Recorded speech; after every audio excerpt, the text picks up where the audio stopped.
The courtroom fell silent as Michael Chen approached the witness stand, his Armani suit a stark contrast to Sarah's orange jumpsuit. For 6 weeks, the trial had dominated every news channel, with headlines dubbing it the dynasty's downfall. Sarah watched her brother place his hand on the Bible, the same hand that used to clutch hers on the way to school after their parents died.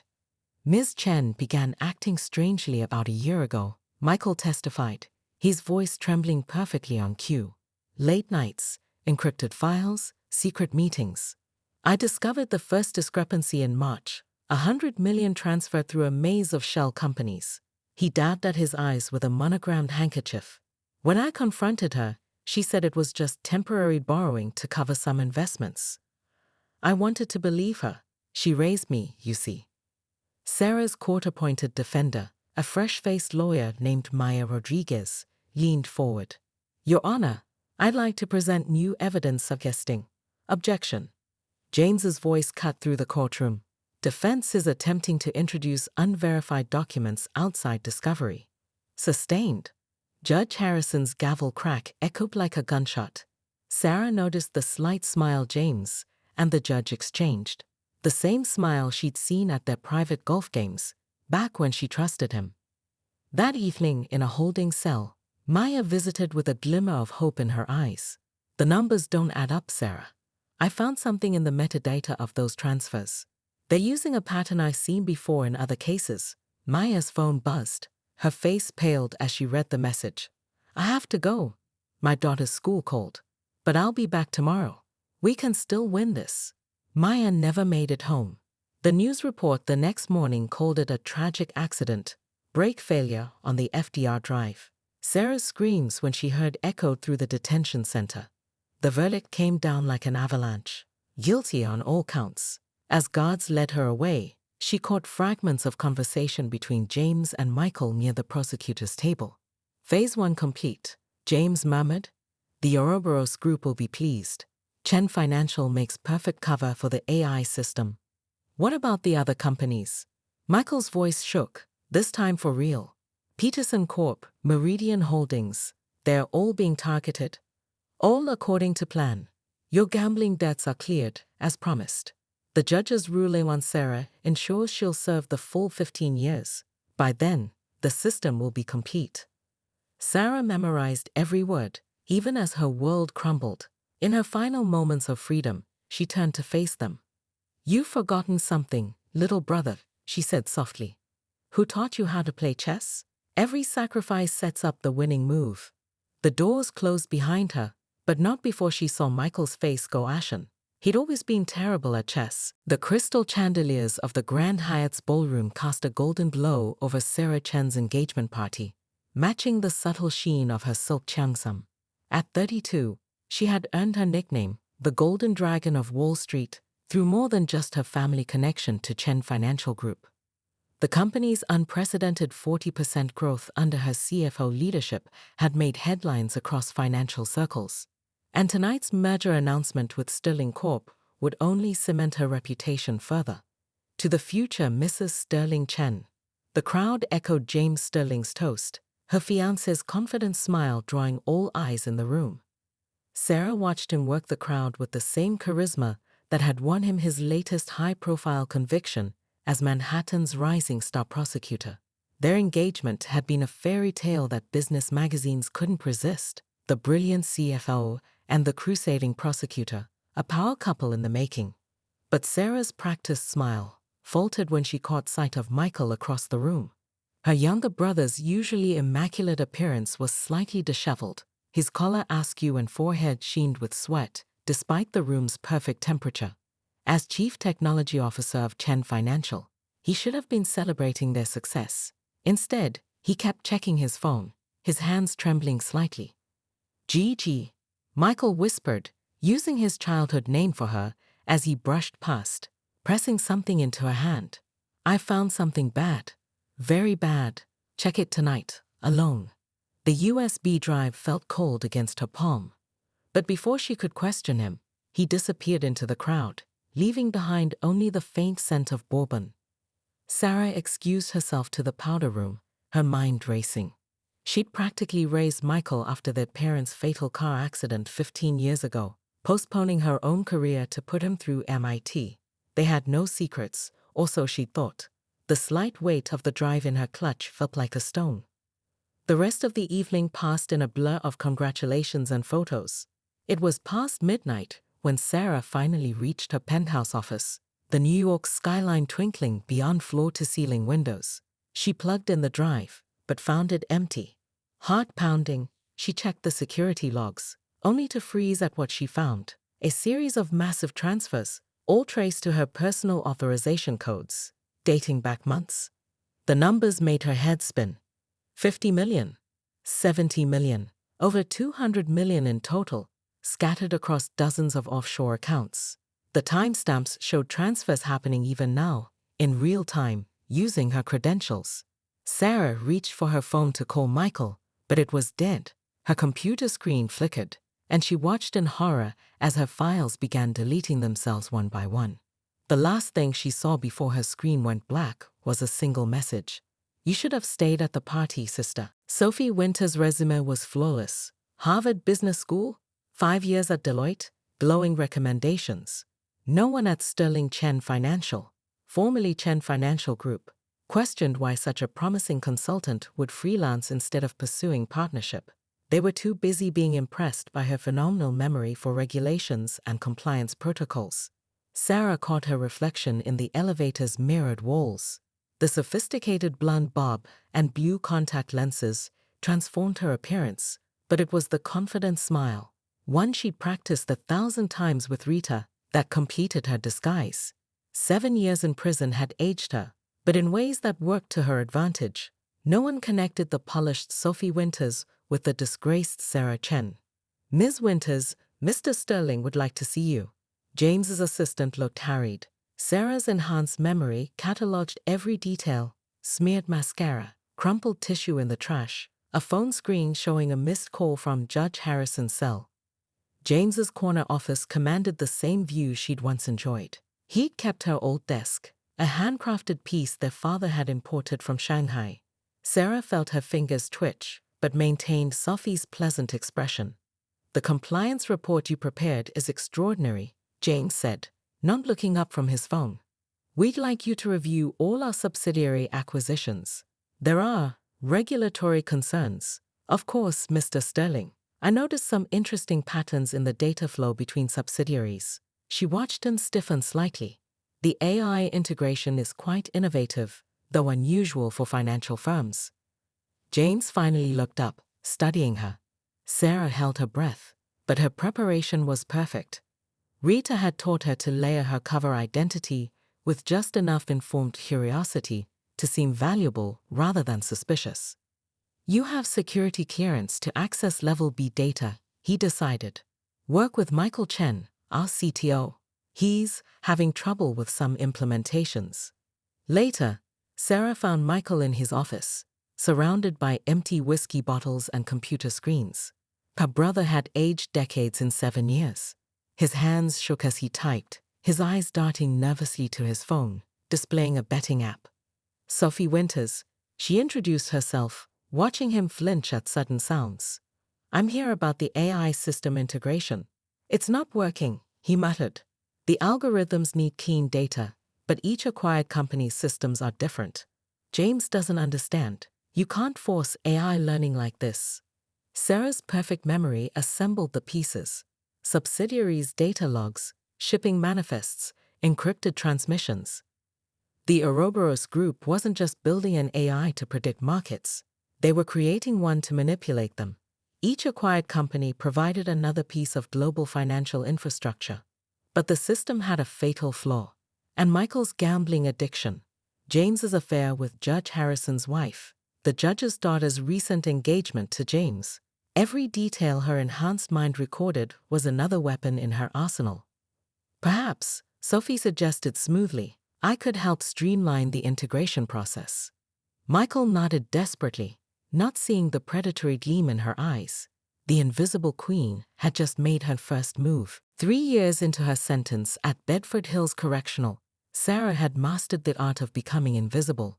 She spent her days in the prison's workshop, repairing old computers, a cruel irony that would have made her laugh if she still remembered how.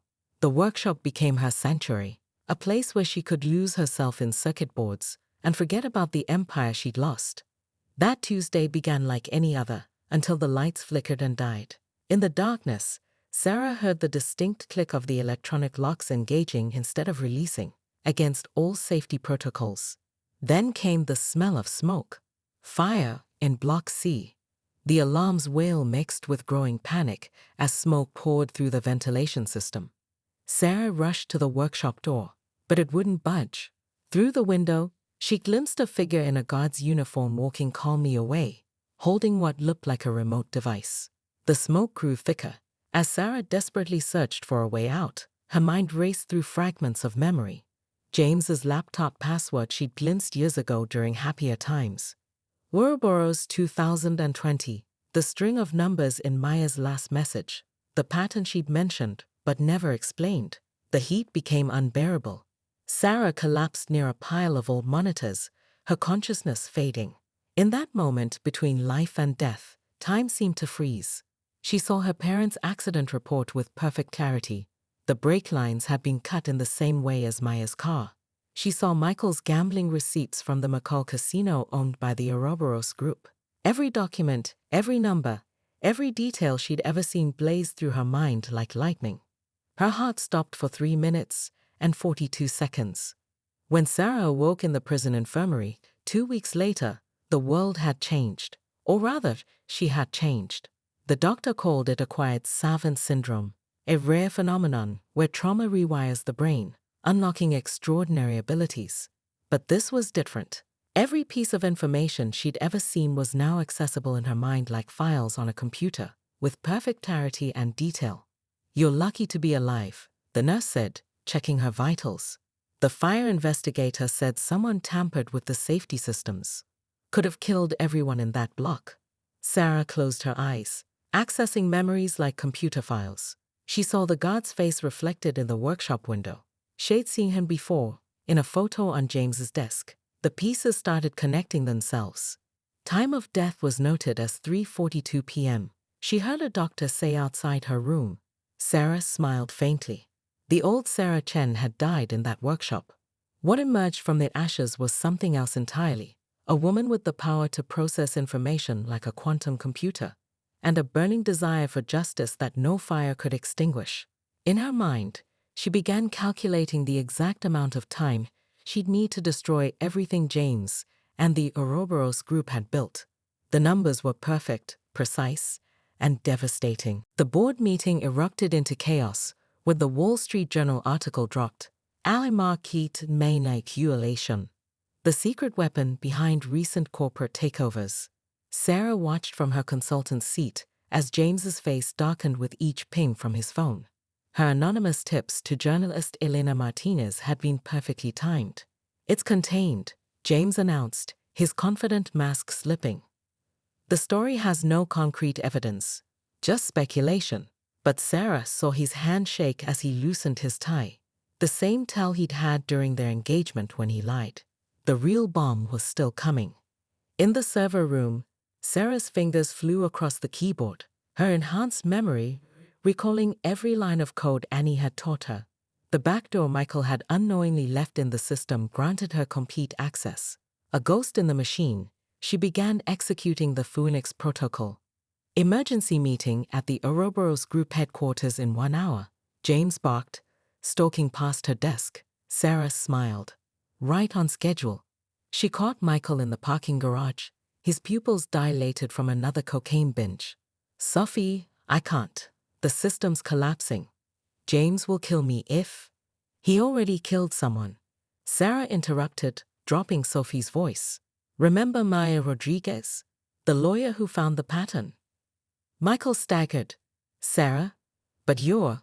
His phone buzzed with an incoming video. The security footage showed James meeting with a mechanic, the same one who'd sabotaged their parents' car and Maya's brakes. "You have 30 minutes to decide, little brother. Redemption or destruction. Choose wisely."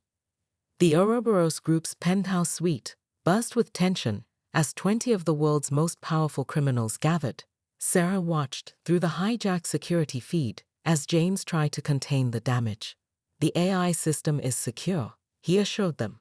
The WSG story will blow over. The screens around them flickered. Every monitor, phone, and tablet in the room synchronized to display a single video feed. Sarah Chen's face, unchanged by prison, stared back at them. "Gentlemen of the Ouroboros group," she began. "You're probably wondering how I gained access to your secure network. Ask James about the night he gave his login credentials to Judge Harrison's wife. Or ask my brother about the backdoors he built while high on cocaine bought with company money." The room exploded into accusations. Sarah's perfect memory had captured every illegal transaction, every secret deal, every betrayal within their ranks. As she broadcast the evidence, the corrupt empire began to devour itself. Through the chaos, she saw Michael slip away, heading toward James's engagement party at the Plaza Hotel. In his jacket, the gun she'd made sure he'd find, loaded with blanks. "You taught me to be invisible," she whispered, watching the mighty fall. "So I became a ghost who could possess your entire digital world." The queen had the king in check. The endgame was beginning. The prison library became Sarah's command center, though no one would have guessed it from the outside. To the guards, she was just another model prisoner, spending her days between books and the computer literacy program. They didn't notice how her eyes cataloged every detail, her enhanced memory transforming the mundane into ammunition. "Your posture gives you away," a voice said one afternoon. Sarah looked up to find an older woman watching her with keen eyes. "Ex-military, bright. The way you scan rooms, track movements?" "Corporate executive." "Actually," Sarah replied, studying the woman. Gray hair in a precise bob, slight callus on her right trigger finger, faint tan line from a government ID badge. "Rita Morrison," the woman offered. "Though the CIA knew me as Agent Echo," she smiled thinly. "Until I leaked evidence of corporate corruption. Funny how that leads to treason charges." Sarah's perfect memory instantly recalled Rita's case from a newspaper headline 3 years ago. A whistleblower sentenced to 20 years for exposing a defense contractor's ties to international arms dealers. "You're not the only one they tried to silence," Rita continued quietly. "I've been watching you since the fire. You survived their favorite elimination technique. That makes you either very lucky or very dangerous. I'm betting on both." Over the next weeks, Rita began teaching Sarah between library shelves. Counterintelligence, psychological warfare, how to read people's tells, create foolproof covers, and turn enemies' habits into weaknesses. But Rita wasn't Sarah's only ally. In the computer lab, she met Annie Chen, no relation, a legendary black hat hacker whose fingerprints were on some of the decade's biggest data breaches. "Your brother's coding?" Annie snorted, reviewing Michael's work on a contraband phone. "Amateur hour. He left backdoors big enough to drive a truck through." The real question is, what's this AI system they're building with all these stolen companies? Sarah's new memory pulled up fragments, whispered conversations, stray lines of code, redacted documents. It's not just about money, she realized. They're building something that can manipulate global markets. Each company they seize has a piece of the infrastructure. Together, they formed an unlikely trinity. Rita taught Sarah to move like a ghost, Annie taught her to haunt the digital world, and Sarah's perfect recall amplified every lesson. They worked in secret, using the prison's own routines as cover. "The Ouroboros group picked the wrong woman to frame," Rita commented, watching Sarah memorize pages of security protocols. "They gave you something they never intended, time to become their worst nightmare." Sarah smiled, her mind calculating the days until her early release hearing. In her cell, hidden within a hollowed-out copy of The Count of Monte Cristo, she kept a growing list of targets, weaknesses, and pressure points. The top of the page read, "The Phoenix Protocol." The guards thought prison was breaking her. They didn't realize she was forging herself into a weapon. Sarah's fingers flew across her keyboard, fighting against the cascade of deleting files. Years of financial records vanished before her eyes, leaving only error messages in their wake. The security system log showed the deletions originating from her own terminal, using her master access. But she wasn't the one doing it. The next morning, she arrived at the office early, installing discreet cameras she'd purchased on her way in. The headline, Chen Financial Group announces historic merger, splashed across CNBC, but Sarah barely noticed. She'd spent the night reconstructing transaction records from memory, documenting the suspicious patterns she'd glimpsed. Michael avoided her all day, his office dark. When she tried his cell, it went straight to voicemail. James sent a text about working late on a case, canceling their dinner plans. The emptiness of her typically bustling executive floor felt oppressive as night fell over Manhattan. At 11:42 p.m., her phone buzzed. An email from an anonymous account. The truth you seek is at Pier 17 Warehouse C midnight. Come alone, or everything burns. Attached was a photo of her parents, one she'd never seen before, taken the day before their fatal accident. Sarah's instincts screamed trap, but the photo haunted her. She'd always suspected their accident wasn't random, but everyone had dismissed her theories as grief. Taking only her phone and a small taser, she drove to the pier.